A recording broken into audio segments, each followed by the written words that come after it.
You're listening to Mike James Rock Show with Dan and Mike. Right, it's Mike from the Mike James Rock Show, and joining us today is Lee from Monstrosity. Hello, my friend. Welcome to the show. Thank you. Whereabouts in the world are you at the moment? Tampa, Florida. Oh, nice. How's it going over there? It's nice and sunny. Yeah? Yeah.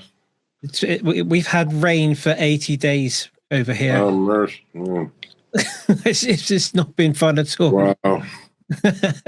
Hopefully we'll get some sunshine for the summer. Let's fingers crossed. Yeah, it's been a little colder last few weeks, but it's going to start warming up now. What's colder in Florida? What temperature are we looking at? Get them, 35 Fahrenheit was kind of the coldest. That's average 30, 45 to 55, somewhere in there. Nice. Which definitely need some of that over here. Yeah. So we're having a chat because you've got a brand new album. It's out on the 13th of March. This interview will be going out about the week of release, so help give it some push. So give us the lowdown on Scream from Beneath the Surface. Okay, 10 songs. We recorded the drums and the bass over at Audiohammer Studios in Sanford, Florida. Okay, you've worked there before, haven't you? We did Rise to Power, and we did our last album, Passage of Existence. Okay. And then we took those tracks from Audiohammer. We brought them over to Morrisound, and we did some more guitar work, did the vocals, and then we sent all that stuff back to Audiohammer, and they mixed the record. Right. And then they sent it back to Morrisound, and we mastered the record at Morrisound. So it was pretty much hopscotching back and forth between those two studios. But at least it's one of those where you're going to get a specific sound from one studio, and you're going to get something specific from the other. And if it both works for you, then crack on, I guess. Well, it was pretty much both studios are phenomenal. We could have gone with either one, I'm sure. When I did a project back in the 2007 to 2009 with Midnight from Crimson Glory before he passed away, and I've been releasing some of that music on my record label, Conquest Music, and we did a covers album we released like last year, and I was doing the mastering for that album at Morrisound. And kind of when I was in there with Jim Morris, it just gave me the idea that, I should bring Monstrosity back. And, because, a lot of that stuff, and we need a studio for the drums and we need a studio for the mixing. Yeah. But like the guitar tracks and some of the vocals, we can do that at home studios, but I just thought it would be a good idea to go ahead and go to Morrisound and work with Jim again, and it would kind of give us an excuse to do that. And it's, we love Jim, working with him. He's a genius. And it's, having Morrisound on the name on the album doesn't hurt, for sure. Oh, definitely. Yeah. Gives us something to talk about, but, they're a great studio, and it's, we just like working with them, basically. You've also got that human feel to it as well. Then, instead of, like you said, you could do it all at home on a laptop in a home studio. If you're going to a designated destination for a studio, and you've got that human interaction, they can give you that feedback on. And not only that, they have equipment that we just compressors and outboard gear and whatnot, that we don't have access to, and they just having Jim Morris, that's what he does, so we leave it up to I've learned to leave it up to the pros. We tried to, on our first album, we kind of tried to backseat drive the mixing and whatever, and we failed miserably. So like by the third album, I learned with Jim Morris, just let Jim Morris do his thing and he's going to deliver. And that's what we did. And we were extremely happy with that album production. So sometimes it works just to outsource things, I guess. Yeah, let us be the musicians, let him do the engineering. Yeah. Is that how you managed to team up with Metal Blade as well then? Because obviously you mentioned just now you've got your own record label imprint, right? As such. Okay. Well, okay. So with that, we did our first album with Nuclear Blast. Mm-hmm. We had a falling out with them, and we were looking for a new label. This was around '95, and we had contacted. If you're familiar with Blabbermouth, Yes. Boy that runs Blabbermouth, he at the time was working for Century Media. Oh, okay. And so I contacted him about trying to get a record deal, and he pretty much basically told me, no matter how great your band is, no matter you can be the best band in the world, the fastest band, or the most technical, or the most this, most that. Right now, record labels aren't signing death metal, and so black metal and other forms of metal have kind of taken the limelight as far as what was going on. So that kind of discouraged me a little bit, but at the same time, it was like, okay, I had gotten another couple record deals from like Pavement, for example, was one of them, but the money just really wasn't worth. I didn't feel it wasn't enough to make it worthwhile to sign our rights over. Okay, I get you. Yeah. And so that was kind of the impetus to form Conquest Music originally. And I've done, we did the second album under Conquest Music, and then basically the long and short of it is we don't have distribution in Europe. It's hard. I can't be in Europe. So we've had to kind of outsource the distribution. For our first album, the owner of Nuclear Blast is named Marcus Steiger, and the number 2 guy was named Michael Tringert. Right. Well, Michael Tringert left Nuclear Blast, and he ended up becoming Metal Blade in Europe. Oh, okay. Around the turn of 2000s, somewhere in there. And so we were releasing the Rise to Power album, and I had talked to Michael, and he mentioned doing a license deal for Europe only for Metal Blade. And that's kind of what we did. So for Rise to Power, it's Conquest Music in America, Metal Blade in Europe. And then we did the same thing. We did a 3-album deal at that time. So Spiritual Apocalypse fell under that same contract.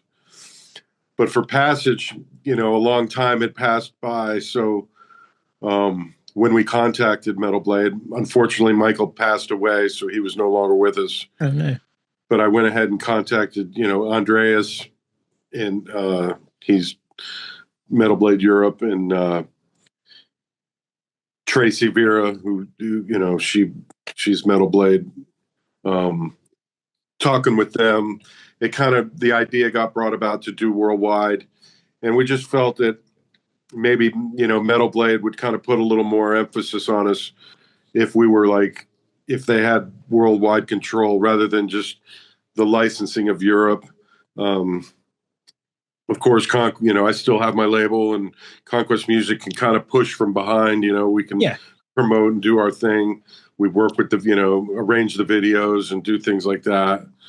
So, we're still involved, and it's a licensing deal. So, it's kind of, we retain our ownership. Oh, that's good. Where it eventually comes back. I know a lot of our contemporaries, Obituary, Deicide, some of those bands, they don't have control of their early records because they signed them away with the record deal. And like now they, all these years later, and they still have no control over those records. So that's hinder those kind of bands to be able to do anniversaries, because yourself and those bands you've mentioned, you've all been around 30 odd plus years, and it's anniversaries of certain albums come out, and you can relaunch them and get another hit off them pretty much. For sure. And it's just sad that all these years later and they still have no control. It never reverts back to the band, and that's kind of one of the fortunate things about forming Conquest Music is that we retain the ownership, and every so often the rights revert back to us. and then we can, re-sign but at least we have a say, if things weren't going good, we could say, no, we're going to pull it and we're going to do our own thing this time. And, or whatever, we just retain the control. So that's kind of one cool thing about doing it this way. Is that the side of the business that you enjoy dealing with, or are you more the creative, artistic kind of side of things? I've come to expect, I don't like it, I wish, I don't enjoy it necessarily, but I deal with it. And then, if that's what it takes, no problem. Especially nowadays, I guess the industry has changed so much in the last 10 years, let alone the 30 plus years you've been going. It must be nice just to have that control as things evolve, and like you were saying, like owning your own masters and stuff. Right. You find a lot of times it's, when they want an album, oh, you guys are, this and that, and then after the album's come and gone, oh, well, it didn't do it so great, because when it comes time to pay, Yeah. And it's a very niche market as well. Yeah. So, although it seems to be having a resurgence with some of the younger bands that are coming through.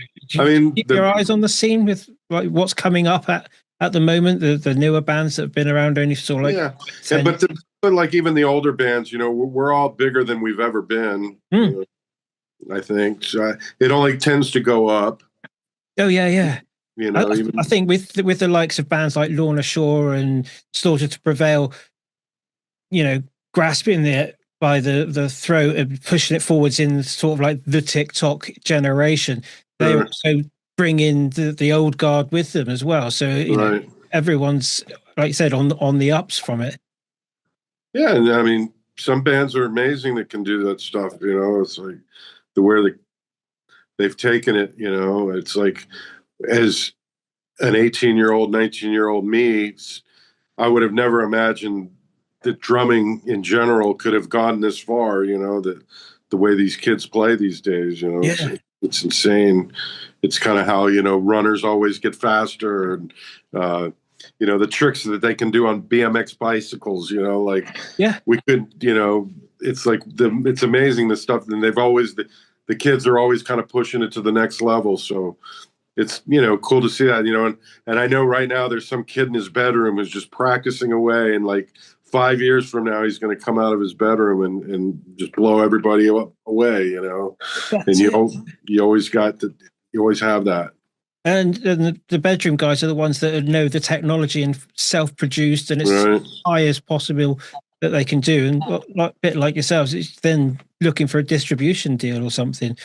I was watching your latest video for the last single. I was watching your drumming, and you don't seem to look like you're moving. It's all in the wrist. Is that how you progressed through your style, or has that always been the case that you're quite a rigid, but it's all in the wrist kind of thing? Playing super fast like that, it comes down to ergonomics, and controlling the movement of, the more you move your arms around, the more energy you're expending. Of course, yeah. So the idea is to keep, to keep the power in the, more in the wrist itself, or the ankle, so to speak. Yeah. So yeah, it's definitely something I've thought about as a drummer, just to be able to do that. So yeah, the idea, you want to keep your form, and try to have a good posture, and not ruin your back, even though, pushing some of the insane double bass speeds, it's bound to happen. But luckily, I've been fortunate. I did have some tendon issues, I don't know, about 15 years ago. Right. And I was having trouble holding the stick. And I went to the doctor, and it was more or less the way I was resting my hands on the table for the computer and doing the math. And once he told me that, and I was conscious about it, it went away. So I was fortunate. Yeah. But I was getting numb, feeling numb and stuff, like when I was trying to play drums. But lucky you nipped it in the bud. And yeah, it wasn't the real, drumming that was the cause of it. It was right, the posture. And the computer, the pressure of the table on my pushing against my wrist. Insane. You wouldn't have thought of that, would you? As you're typing, it just feels comfortable. But over time, I guess, it's pushing in on the veins and whatnot. You're about to, in a couple of weeks' time, head over to Europe to do quite a lengthy European tour. That's a long time coming by the looks of it. We were there in 2023, so it hasn't been that long, but just good to get back. It's nice to be able to time it with the record. We've always had the problem where, like, for instance, when we released the Millennium album, the album came out in 1996, but we didn't get to Europe until the end of 1998. Oh, wow. And then we were already recording the third album. Well, you were just here, so it doesn't make sense to come right back over because you were just here, So the timing of being able to tour Europe has it's never worked out for us. It's always like a year later or 2 years later after the album's release. And we tried to rectify it on the last album, but some issues came up without going too deep on that. And so that didn't work out either. It was like 7 or 8 months after the album's release for the last album even. So I'm happy to finally report that, we can, when things seem to be striking hot with the new album, we can come back over and play for the people and nice. Kind of time it with the record and show off some of the new songs. I know everybody loves to hear the old stuff. So, of course, yeah. We try to do a balance of, at least a couple songs from every album so that everybody's happy. Yeah, that's cool. We like, it's always fun for us to play the new songs. I know the fans want to hear the old stuff. So, but it's trying to find that balance, On the tour poster, I didn't see any UK dates. Is that on purpose? There was one on the first draft of the tour dates that I saw, but then when I noticed that it didn't work out for whatever reason, but my guess is the ferry ride, and that whole thing. Maybe with the timing of trying to get to the next gig. I'm not sure really what exactly happened, but, hopefully, at some point this will be like the first tour and then we can come back and do kind of more of an extensive thing where we like actually hit Manchester and like some of the other places besides just playing London, because we did that back in 2006 where we ended up actually doing, a bunch of dates, Glasgow and Brighton and, some other places. So it'd be nice to get you over here, maybe like festival season next year, do like Bloodstock in the UK and all the European ones like Assault and things like that. Sure. Because I think your band would really, it would go down so well at somewhere like Bloodstock. It's one of those festivals that just really lives and breathes by its heritage. Cool. Yeah. Can we touch on the artwork for the new album? Because I saw the video on your Instagram of how it was produced, but it's proper nice as well. Like the video is obviously like someone painting it or pencil or whatever, but then when it comes together and it's the actual cover of the sleeve kind of thing, it just really pops and it's very, very striking. So he's an Indonesian artist named Timbul Cahyono. Mm-hmm. He lives in Seattle. When I was, I played guitar with Pete Sandoval and Terrorizer from 2013 to 2020. And we did an album called Caustic Attack.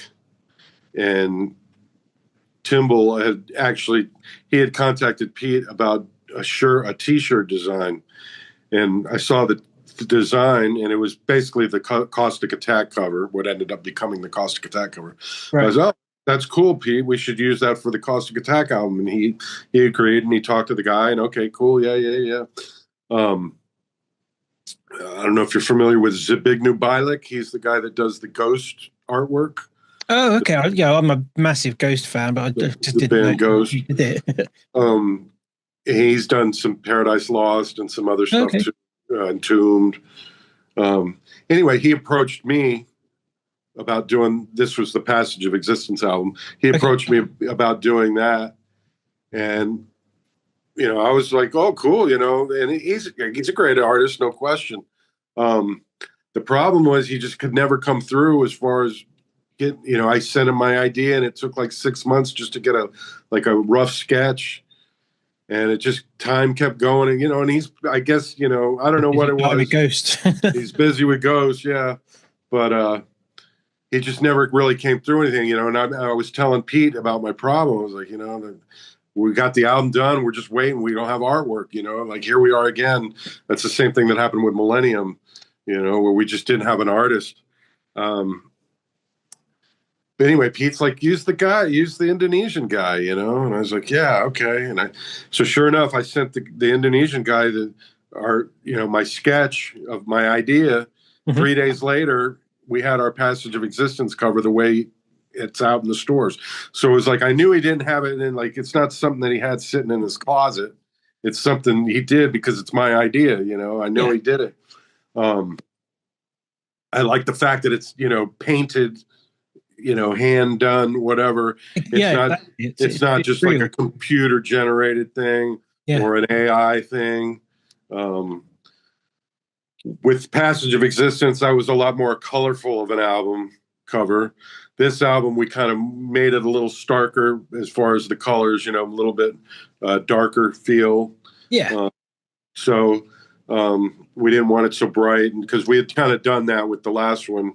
And, who knows for the future, but just for this album, it felt right to do more of a kind of a darker thing. And then kind of one of my ideas was to kind of leave it blank around the central image. That way, I imagine it, us autographing the piece, on those side things. So like I'm imagining it on the wall. Yeah. As a signed piece, So we kind of left the sides of the image open so that we could sign it, and instead of like us signing over the artwork itself and making it kind of not destroying the artwork, of course, but you know what I mean, where you're vandalizing the artwork. We each the ideas that we have our own spot for our autographs and stuff, and just I'm looking at it as a piece on my wall, how it would look. So that was kind of the one of the suggestions I had for the artwork, is to kind of leave the around the main image, kind of leave that open. Yeah, it makes it central and draws the focus in. It's right. It is an epic piece of artwork. I really, really did enjoy just sat watching the video on Instagram, but then just looking at the image, just going like the detail and the shadings and bits on it. It's just phenomenal. Yeah. So we're real happy with. I got to meet him when we did the Terrorizer tour. We were out in Seattle, and he came out to the show, and he actually did a hand drawing. Like, he made a poster for the Seattle show itself, with the city of Seattle, and it had the Space Needle, and and like had like a gas mask above it, and like the Terrorizer logo. It was really cool, actually, And he just something he whipped out that morning just for fun, And that's impressive. It was just cool to meet him, and he was happy to meet us, and it was cool. He's a nice guy. Cool, man. Well, Lee, it looks like we've come to the end of our time, so I want to wish you good luck with the release of the album. Hopefully, we will get to see you on a stage in the UK in the not too distant future. Yeah. And good luck with everything. It's been an absolute pleasure chatting with you on the Mike James Rock Show. Appreciate it.